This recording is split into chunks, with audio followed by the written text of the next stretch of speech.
Welcome to Alta California. It's a balmy 74 degrees today here in West Oakland with a light onshore breeze on this beautiful spring day in 1968.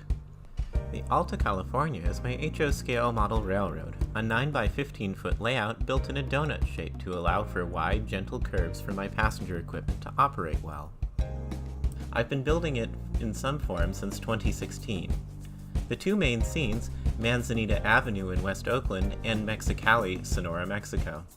They depict two major points along the scrappy Class 1 railroad, best described by a friend as the north-south cousin of the Western Pacific. The character and history of the Alta will be covered in its own episode soon. At a glance, it's a railroad that spends money on its track to keep things running well and buys equipment used most of the time. Like the WP, they only buy new when absolutely necessary.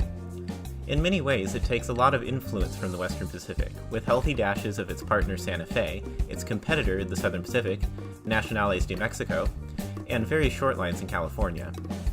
Modelers familiar with the legendary Utah Belt will understand the meticulous level of detail I hope to accomplish with the proto-freelanced Alta. Part of the interest in modeling 1968 is that it was the last year of mainline steam in Mexico. This intersects fascinatingly with the debut of second-generation diesels from Alco and EMD. It was also a major transition year for rolling stock as well, as most wooden and steel composite cars from before World War II were retired about this time, and recognizable, more modern cars took their place. Not to mention, it's one of the best years for American automobile design. Most of the layout is about to be extensively rebuilt, and will be a recurring series on this channel. I plan to completely rebuild the West Oakland street running modules. I'll also be adding the infamous Cypress Freeway that sliced through the heart of West Oakland in the mid-50s. The Nabisco cereal plant, a landmark in West Oakland, will also be kitbashed to accurately represent that industry. On the Mexican side, a high modernist depot will replace the crumbling former Santa Fe depot in Mexicali. The Mexican town will also be completed, which features mostly scratch-built structures, including a Catholic mission just outside of town. Let's begin our tour just south of the northern terminus of the Alta at Emeryville, on the main line running down the fictional Manzanita Avenue, modeled closely after Union and Poplar Streets. In real life, they were served by the Oakland Terminal Railroad, a former subsidiary of the legendary Key System streetcar operation. In this proto-freelance reality, Manzanita Street connects the Alta terminal yards in Emeryville with its main line down 3rd Street and the rest of the East Bay, California, and eventually Mexico. The street is wide, based off of old Sanborn fire insurance maps, calling for an 85-foot wide street. This allows for a double-track main line to go down the center of the street, one traffic lane on either side, and parking. Since I also really enjoy HO-scale vehicle modeling, I wanted to include lots of streetscape to showcase the vehicles realistically. The street is made from a failed experiment using Durham's water putty over microengineering Code 83 flex track on Homoso roadbed.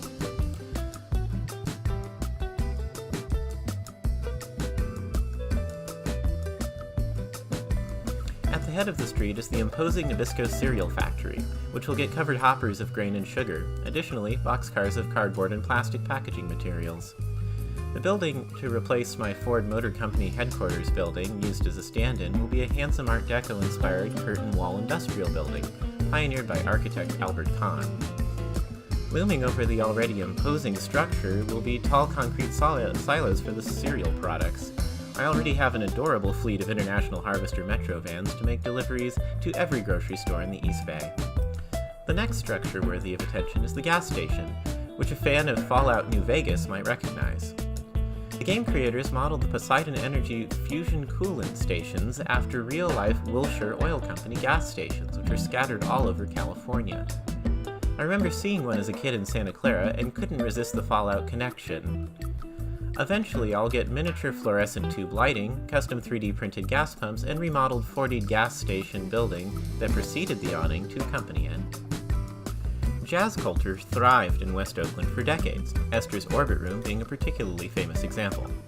My as-of-yet unnamed jazz club, known simply as Bar right now, is in the streamlined modern style and will be a very lively spot once I buy some more figures. We'll do an episode where I find period-correct 1968 posters, add a speaker playing soundscapes, and custom lighting to bring this place to life.